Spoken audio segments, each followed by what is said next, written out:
Cette activité entre en droite ligne dans le processus d'élaboration de l'offre de formation du premier établissement d'enseignement supérieur public de la région de Matam, à la suite de celui de cadrage technique tenu le 11 avril 2017 à la salle de conférence de la mairie de Matam, et celui d'analyse de situation de travail les 6, 7 et 8 octobre 2017 à Royal Sali, ici même à Meaux. Je voudrais tout d'abord vous souhaiter la bienvenue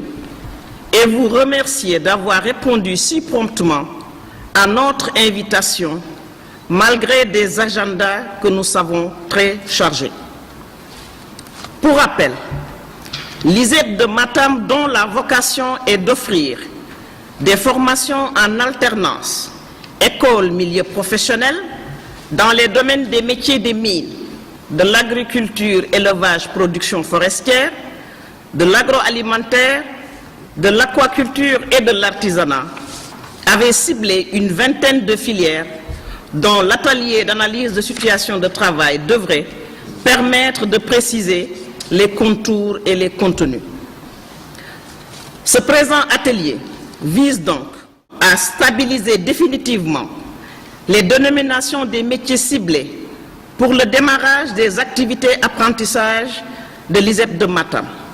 la validation des rapports d'analyse de situation de travail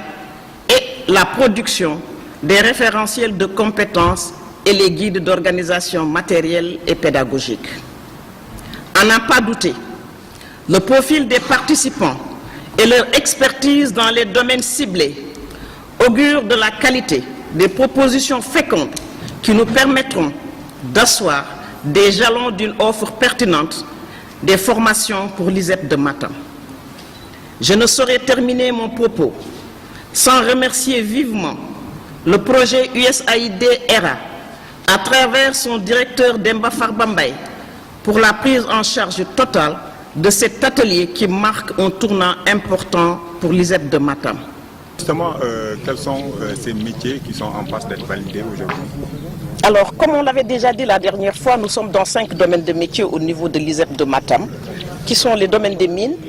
de l'agroalimentaire, de l'élevage, de l'aquaculture et de l'artisanat. On avait ciblé une vingtaine de filières et ensuite on a fait la proposition au niveau d'ateliers de situation de travail pour pouvoir avoir les rapports d'ateliers de situation de travail que nous sommes en train de valider aujourd'hui. Aujourd'hui, que nous sommes en passe de valider en tout cas ces métiers, quand est-ce qu'on peut s'attendre au démarrage du cours? Alors, il faut dire que les activités de l'ISEP de Matam, comme on l'avait déjà dit, vont démarrer en octobre 2018. Et c'est pour cela qu'on est en train toujours d'élaborer. On est toujours dans le processus d'élaboration des curricula, mais les activités de l'ISEP de Matam ne se résument pas seulement à cette formation diplômante. Il y a d'autres activités parce qu'on doit accompagner le monde socio-économique de la région de Matam par rapport à plusieurs domaines de formation et d'accompagnement.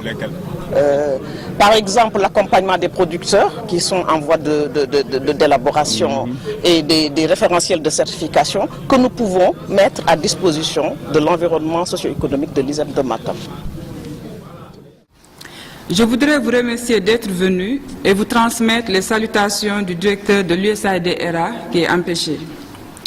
Nous saluons vivement la présence de M. Gay et les autorités ici présentes malgré leur emploi du temps chargé. Nous félicitons la directrice de l'ISEP de Matam et son équipe pour le choix des thématiques de cet atelier qui cadre bien avec les objectifs du projet USAID-ERA. Depuis ses 8 années d'existence, le projet USAID-ERA a toujours encouragé les institutions de formation et de recherche agricole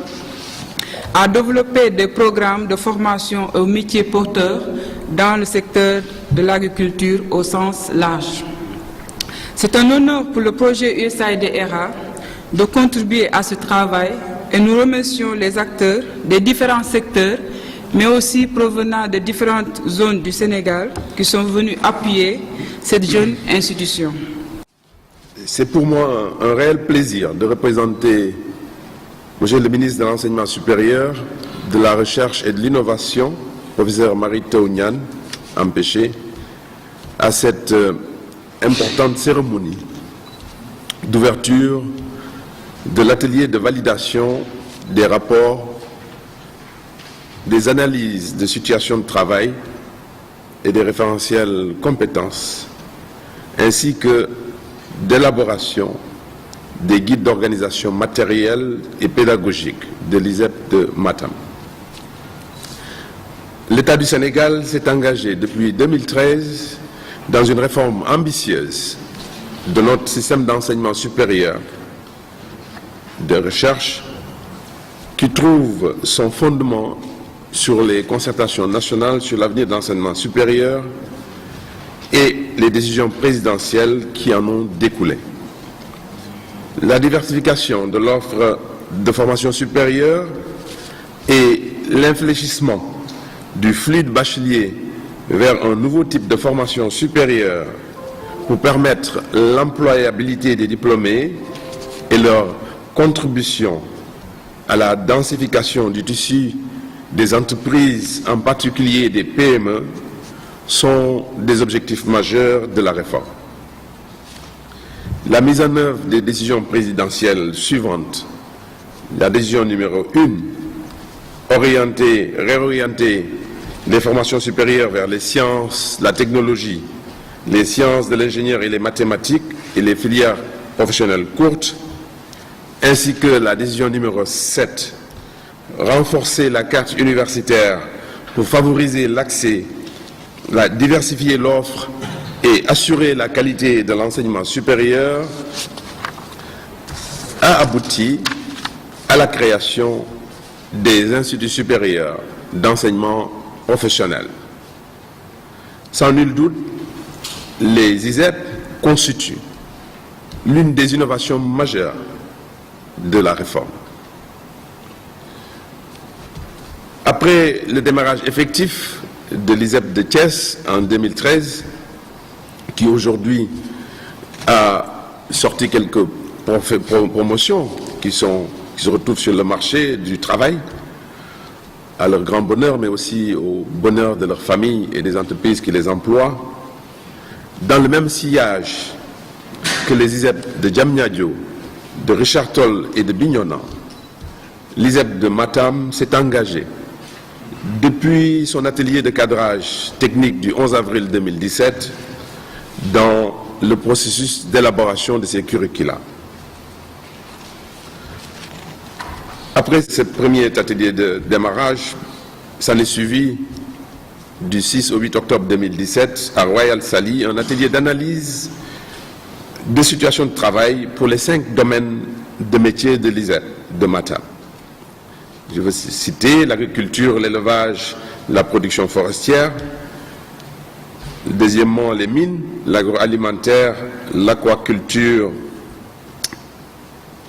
et l'artisanat, pour stabiliser les contours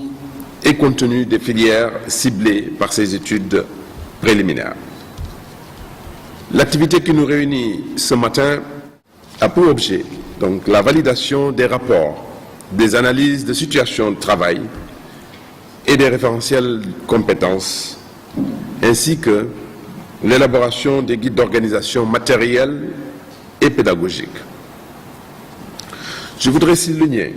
que cet atelier a été rendu possible grâce à l'accompagnement du projet USAID-ERA. C'est donc l'occasion pour moi de remercier sincèrement et vivement, au nom de Monsieur le ministre, son directeur, Monsieur Demba Farba Mbaye, pour son appui important dans le processus de mise en place des curricula de l'ISEP Matam.